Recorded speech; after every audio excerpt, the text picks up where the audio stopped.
కర్నూలు జిల్లా మంత్రాలయం తెలుగుదేశం పార్టీ నాయకులు Kowthalam single window chairman Venkatapathi Raju జన్మదిన వేడుకలు మరియు దసరా శుభాకాంక్షలు తెలిపారు. నివాసంలో కేక్ కట్ చేయించి బాణసంచా కాల్చి శాలువాలు పూలమాలలతో ఘనంగా సన్మానించి శుభాకాంక్షలు తెలియజేసిన తెలుగుదేశం పార్టీ నాయకులు కార్యకర్తలు మరియు అభిమానులు, టీడీపీ నాయకులు కార్యకర్తలు, ప్రజలు నాపై చూపిస్తున్న అభిమానానికి ఎల్లవేళలా రుణపడి ఉంటారని తెలియజేసిన ఈ కార్యక్రమంలో టీడీపీ యువ నాయకుడు Sultan Subhan, single window director Kurva Veeresh, TDP town అధ్యక్షులు రాజనన్, కూటమి పార్టీ నాయకులు, వివిధ గ్రామాల తెలుగుదేశం పార్టీ నాయకులు, కార్యకర్తలు మరియు అభిమానులు, ప్రజలు పాల్గొన్నారు.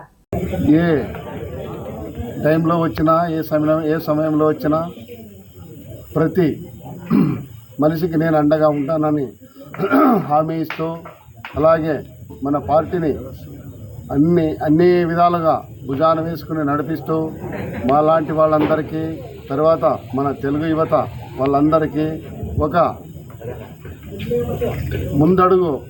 ముందడుగు ఎలా వేయాలో నేర్పిస్తూ, అలాగే ఆయన ఒక స్ఫూర్తి మనకు. ఈరోజు వెంకటపతిరాజు అంటే ఒక స్ఫూర్తి, పార్టీకి, ఒక మంచితనానికి, ఒక జనానికి అన్ని విధాలుగా చెప్పాలంటే నిజంగా ధర్మదాత అని చెప్పొచ్చు.